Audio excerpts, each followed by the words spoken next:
نے بعض یار دوستوں کو دیکھا ہوگا، محلے میں بہت سارے لوگ ہمیں مل جاتے ہیں کہ ان کو بک بک کرنے کی بہت زیادہ عادت پڑی ہوتی ہے، بہت زیادہ باتونی ہوتے ہیں۔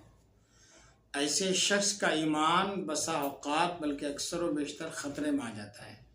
اس کی وجہ یہ ہے کہ وہ اس کی جو بک بک کرنے کی، زیادہ بولنے کی جو عادت ہوتی ہے نا، اس عادت سے وہ مجبور ہو جاتا ہے، اور پھر اس بک بک والی عادت میں جیسے تیسے بولنے کی عادت کے چکر میں اس کو یہ پتہ نہیں ہوتا کہ میری زبان سے کیا نکلنا ہے، کیا نکل رہا ہے اور کیا نکلنا تھا۔ تو ایسے باطنی شخص کا ایمان جو ہے بسا اوقات خطرے میں آ جاتا ہے، اور جو ایسے لوگوں کی صحبت میں رہتے ہیں ان کا بھی ایمان خطرے میں آ جاتا ہے۔ چنانچہ حدیث پاک ہے اور بخاری شریف کی حدیث ہے جس سے عبرت حاصل کرنا ہمیں اور آپ کو ضروری ہے۔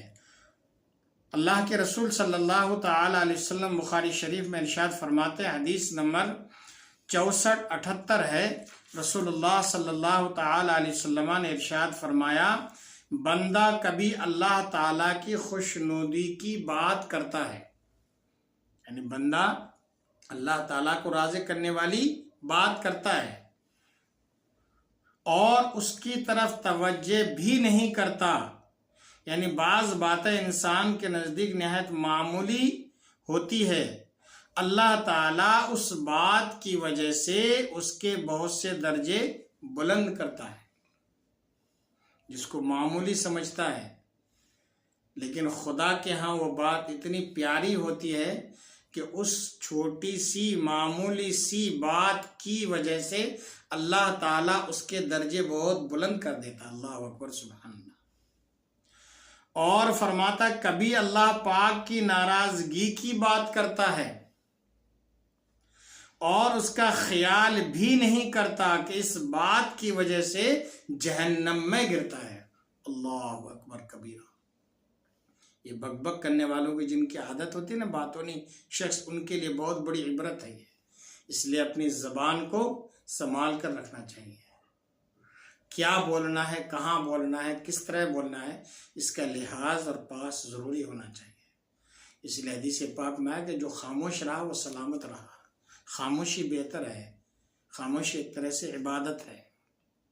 خاموش رہنا چاہیے، ہر وقت بک بک نہیں کرنا چاہیے، اس لیے کہ ہر وقت بک بک کرنے کی وجہ سے آپ نے حدیث پاک میں سنا، اللہ تعالیٰ کے رسول صلی اللہ تعالیٰ علیہ وسلم فرماتے ہیں کبھی اللہ پاک کی ناراضگی کی بات کرتا ہے اور اس کا خیال بھی نہیں کرتا کہ اس بات کی وجہ سے وہ جہنم میں گرتا ہے۔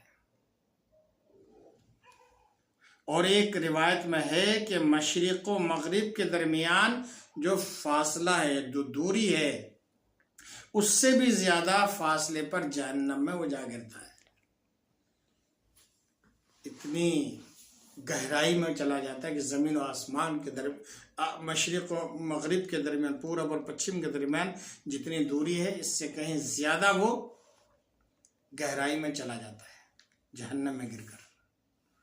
اس لیے اپنے آپ کو سنبھال کر رکھو، اپنی زبان کے اوپر کنٹرول رکھنا چاہیے کہ ہم کیا بول رہے ہیں، کہاں کیا بولنا چاہیے، نہیں بولنا چاہیے۔